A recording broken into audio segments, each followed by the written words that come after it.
The European Central Bank has cut interest rates by 25 basis points. Now it's 3.5% is the lending rate, the core lending rate. It's the second cut in a row. And so attention turns to the US Fed, which will decide next week on US interest rates. You've already heard Jason Furman earlier in our program saying that he expects rates to be cut. We'll be so shocked and surprised if they didn't. The last rate cut was in March 2020.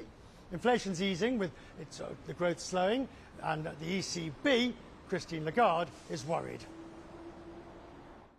The risks to economic growth remain tilted to the downside. Lower demand for euro area exports, owing, for instance, to a weaker world economy, or an escalation in trade tensions between major economies, would weigh on euro area growth. Steve Pagliuca is with me. Good to see you, Steve. Great to see you. Senior Advisor at Bain Capital. Now, before we will get to your sports teams in a moment and your championships, which have done rather well. Before we do, let's talk about interest rates. ECB's cut. You obviously have interests elsewhere. You expect, I imagine, the Fed will move as well next week. Yeah, absolutely. The kind of job openings are down. Unemployment's up a bit. We don't have a lot of inflation, so I think there's no reason not to increase the rates. What do you decrease the rates? Right. What are you seeing in your own business and your own investments and those private equity businesses that you are in? Well, we're seeing a revolution in AI. AI is driving a lot of things downstream in the economy. It's revolutionizing the approaches in call centers, customer service. So I think we're only at the very beginning of this AI boom.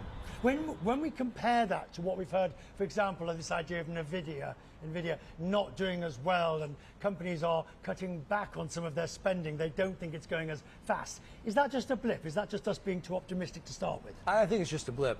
There's just huge demand for data, manipulation of data, huge productivity gains when you put in AI into systems. And it's a little bit like back in the 1990s with the internet.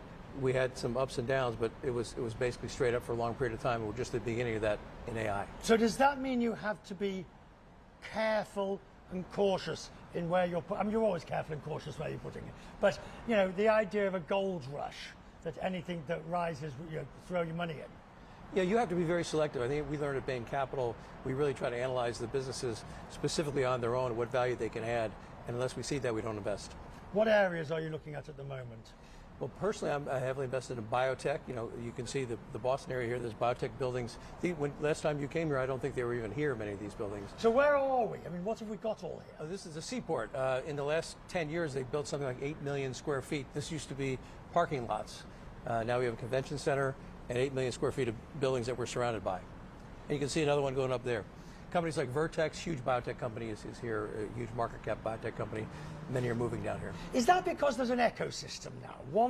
You've obviously got the great institutions of academia, and now you've got the companies. And like Silicon Valley in a sense with tech, but before long they feed and grow, the virtuous spiral up. It absolutely is an ecosystem, and I applaud the government here because under Deval Patrick, I think 10, 12 years ago, they put a $2 billion bill into biotech to really foster that. We didn't want to lose the tech to California that we lost from 128.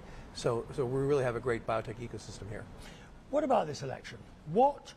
Without taking necessarily a side, because you have done both, you've advised both sides at some point and consulted for both sides. What worries you about this election? I think what worries me is the continued polarization. You're seeing this in the United States and all over the world, where people have been divided into kind of warring camps instead of trying to solve problems.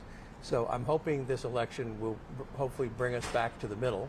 The second issue is some of these proposals, and maybe they're just driven by the base, are crazy. The tripling the tariffs in general can cause a lot of economic harm. So somebody's got to look at these proposals in depth and say what's best for the country.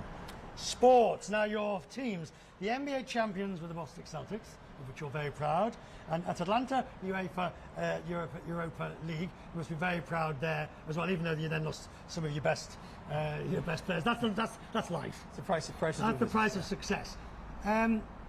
Whether you're making money on it or not is not really the point when it comes to sports teams, is it? Well, it's great to make money as well, but really sports teams are not owned by owners, they're owned by the community. So when Atalanta won, I think first time in 100 years, the UEFA Cup, the parade took 5 hours because there were so many people in the streets lighting off flares, really celebrating. It's just a joyous occasion. So sports teams are really a community asset. They're not really much as an economic asset. Have you got your eye on any more that you'd like to tell me about? If they did, they'd have to shoot me. But not before you look at these great pictures. Not before you've enjoyed it. I'm sure, as a good man from the region, you're. I've had many of these. My father, who's deceased now, loved Boston cream pie. Really? Yeah, way back 50 years ago. We've got oysters later. We've got Boston cream now. You've just come at the wrong moment. You have to get the oysters later. But enjoy that, sir. Great to see may I you. just thank you. Always been very generous with your time on Quest Means Business and talking to us. So I'm very grateful. It's great to be here. Love the program. Thank you very much indeed. Thank you.